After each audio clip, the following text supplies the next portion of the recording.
రాజకీయ నాయకుల కబంధ అస్తాల్లో ఎంపీడీఓ కాంప్లెక్స్పై రాజకీయ నేతల పట్టు.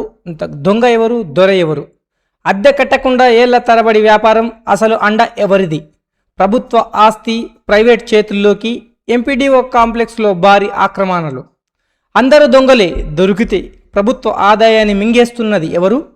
కాంప్లెక్స్లో కొట్లాట, రాజకీయ నేతల అధికారుల కుమ్మక్క. అద్దె లేదు, టెండర్లు లేవు, అయినా దుకాణాలు ఎలా నడుస్తున్నాయి? ప్రజల ఆస్తి ఎవరి సొత్తు? ఎంపీడీఓ కాంప్లెక్స్లో షాకింగ్ నిజాలు. దొంగ ఎవరు, దొర ఎవరు?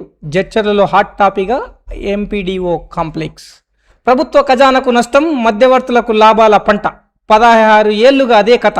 ఎంపీడీఓ కాంప్లెక్స్ నడుపుతున్న అసలు బాస్ ఎవరు? మీ జేసీఎల్ న్యూస్ టీవీలో. జే అంటే జ్యుడిషియరీ, సి అంటే కాన్స్టిట్యూషన్, ఎల్ అంటే లెజిస్లేచర్. నిజమాగదు, తప్పు దాగదు. జడ్చర్లలోని ప్రభుత్వ స్థలం ప్రైవేట్ వ్యక్తుల చేతుల్లోకి వెళ్ళిందా? 16 ఏళ్లుగా ఒక్కసారి కూడా బహిరంగ టెండర్లు నిర్వహించకపోవడం వెనుక అసలు కథ ఏమిటి? ఎంపీడీఓ కార్యాలయ ప్రాంగణంలో జరుగుతున్న ఈ వ్యవహారం ఇప్పుడు తీవ్ర చర్చనీయాంశంగా మారింది. ఎంపీడీఓ కార్యాలయానికి చెందిన కమర్షియల్ కాంప్లెక్స్పై కొందరు మధ్యవర్తులు పెత్తానం చెలాయిస్తున్నారనే ఆరోపణలు తీవ్రంగా వినిపిస్తున్నాయి. ఒక్కో షాపు నుంచి నెలకు వేలల్లో సుమారు 20 నుంచి 30 వేల మధ్యలో రెంట్ వసూలు చేస్తూ ప్రభుత్వానికి వాళ్ళు కడుతున్నది ఎంతనో తెలిస్తే మీ మైండ్ బ్లాక్ అయిపోతుంది. 7,500 రూపాయలు. మళ్ళీ అంతేకాదు, ఆ షాపింగ్ కాంప్లెక్స్ ముందు మున్సిపల్ జాగాని ఎన్క్రోచ్ అయ్యి రేకుల షెడ్లు వేసి, రేకుల షెడ్ల కింద వాళ్ళు మళ్ళీ వేరే వాళ్ళకి కిరాయి ఇచ్చుకొని ఒక్కొక్కరి నుంచి రోజుకు 3 నుంచి 500 వసూలు చేస్తున్నారు. సమ్ ఎగ్జాంపుల్, వాళ్ళు అలా అడిషనల్గా పెట్టుకున్న షాపుల వాళ్ళు ఇచ్చే కిరాయితోనే వీళ్ళ జీవితం గడిచిపోవడం. వీళ్ళ పర్సనల్ వ్యాపారం 3 పువ్వులు 36 కాయలుగా. 10 సంవత్సరాలు బీఆర్ఎస్ హయాంలో టెండర్లు జరగలేదు. ఎందుకు జరగనీయలేదు? ఎవరు అడ్డుకున్నారు, ఎవరు అడ్డుపడ్డారు? లేదు అంటే కాంప్లెక్స్లో ఉన్నది బీఆర్ఎస్ నాయకుల వల్ల, కాంగ్రెస్ నాయకుల వల్ల, బీజేపీ నాయకుల వల్ల.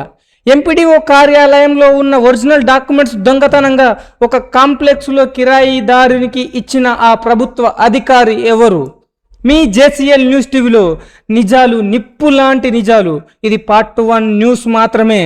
ఎవరికి డబ్బులు వెళ్తున్నాయి, ఎవరు తింటున్నారు, ఎవరు బ్రతుకుతున్నారు, ఎవరిని బతికిస్తున్నారనే విషయాలు ప్రజల ముందుకు తీసుకుపోవడం నా బాధ్యత.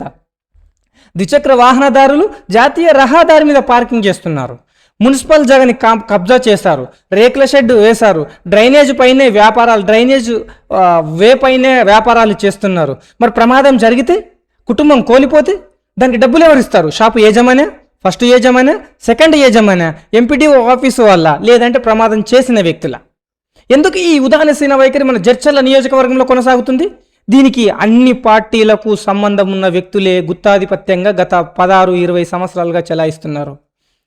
2 సంవత్సరాలుగా ప్రస్తుతం ఉన్న ఎంపీడీఓను వేలం ఎందుకు నిర్వహిస్తలేరని జేసీఎల్ న్యూస్ ప్రశ్నిస్తే సమాధానం లేని ప్రశ్నలతో ఎంపీడీఓ తప్పించుకొని తిరుగుతున్న వైనం ఇప్పుడు చూస్తున్నారు కదా మీరు. ఆ కాంప్లెక్స్లో రేకుల షెడ్లు వేసుకొని, అయితే ఏకంగా ఒక సంబంధం లేని వ్యక్తి 2 షటర్లు వేసుకొని ఆ షటర్లు ప్రైవేట్ వ్యక్తులకు కిరాయిలు ఇచ్చుకున్న వైనం. ఆ డబ్బులు ఎవరికి వెళ్తున్నాయి? కనీసము మొగుడు చచ్చిపోయిన వితంతువులకు, వికలాంగులకు ఇంకెవరికైనా ఇస్తే బాగుపడతారు కదా. దీని వెనుక ఉన్న అసలు కోణం ఏంది? నిప్పు లాంటి నిజాలు. జేసీఎల్ న్యూస్ టీవీ రేపు మాక్ లైవ్ నిర్వహించబోతుంది. 11 గంటలకు ధైర్యం ఉన్న వాళ్ళు ఎవరైనా వచ్చి మీ వివరాలు అలాగే మీ నిరసన తెలియజేయడానికి జేసీఎల్ న్యూస్ ఆహ్వానిస్తుంది. నాకు దమ్ముంది, నాకు ధైర్యం ఉంది, నేను ప్రశ్నిస్తున్నాను. మీరు నాకు సహకరిస్తారా, సరెండర్ అవుతారా మీ ఇష్టం. కానీ ఒళ్ళు దద్దరిచ్చే ఎందుకోసం అంటే ఆ కాంప్లెక్స్ దగ్గర మొగుడు చనిపోయిన వాళ్ళకో, వితంతువులకో, బతకలేని వాళ్ళకో ఇవ్వాల్సిన ప్లేసుల అంబేద్కర్ చౌరస్తా దగ్గర నుండి ఎంపీడీఓ కార్యాలయం వరకు 7,500కి ఏనైనా సెటర్ ఇస్తే నేనే తీసుకుంటా. ఏ కాంప్లెక్స్లో అయినా 15, 20, 25 వేల కిరాయి ఏడలేదు. మరి వీళ్ళకి ఎందుకు? ఎంపీడీఓ కార్యాలయానికి అధికారులు పోవాలి రావాలన్నా బైకులు అడ్డం పెట్టి సిగరెట్లు, పాన్లు, గుట్కలు, మజాలు తీసేసి అక్కడ ఉమ్మిస్తుంటే ఆ ఉమ్ముట్లకి వెళ్ళి అధికారులు పోతారు. కానీ ప్రశ్నించిన పాపాన ఏ ఒక్క అధికారి పోడు. అధికారి ఈ సుప్రీం. ప్రజలు కష్టపడి రక్తం చింతి తమ చెమటను దారబోసి వచ్చిన పైసలు ట్యాక్స్ రూపంలో వచ్చిన డబ్బులను జీతాలు తీసుకున్న అధికారులకు సుమోటగా కేసులు బుక్ చేసే ధైర్యం లేదా? ప్రతిదానికి ప్రశ్నించడానికి వెళ్తే, సమాచారం అడగడానికి వెళ్తే మీరు మాకు లిఖితపూర్వకంగా కంప్లైంట్ ఇవ్వండి, మేము యాక్షన్ తీసుకుంటాం. మరి లిఖితపూర్వకంగా మేము పైసలు తీసుకొని లెటర్ ఇస్తే నువ్వు జీతం తీసుకోవాలి కదా. ఎందుకు జీతం నెల నెల తీసుకుంటున్నావు? ఎందుకు పని చేస్తలేవు? 2010 నుంచి 2026 వరకు ఈ కమర్షియల్ కాంప్లెక్స్ను ఎందుకు వేలంపాట రాకుండా అడ్డుకుంటున్నారు? ఎవరికి నైతిక బాధ్యత లేదా?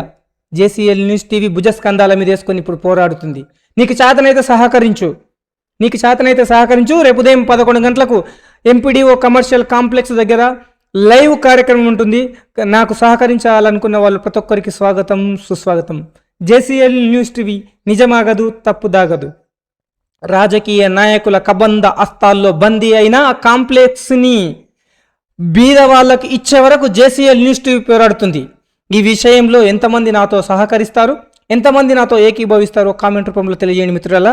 జడ్చర్ల శాసనసభ్యుడు అనిరుద్ రెడ్డి గారికి కూడా విజ్ఞప్తి చేస్తున్నా. సార్, మీకు తెలియకపోతే తెలుసుకొని ఈ వార్త చూసిన తర్వాతనే యాక్షన్ తీసుకోండి సార్. మీకు మంచి పేరు వస్తుంది. మీ పార్టీలో కాదు, నిజంగా పేదవాళ్లకు ఆ షాపులు ఇవ్వండి సార్. బలిసిన వాడికి కాదు ఇవ్వాల్సింది. ఇది నా విజ్ఞప్తి మాత్రమే. నాకు ఎవరి మీద కోపం లేదు. పేదవాడికి న్యాయం జరగాలి, పేదవాడు మంచిగా ఉండాలని కోరుకున్న వ్యక్తుల్లో నేను ముందు వరుసలో ఉంటాను. Thank you. Signing off. Me JCL news TV Jaipal. News నచ్చితే షేర్ చేయండి, నచ్చకపోతే కామెంట్ చేయండి. Thank you.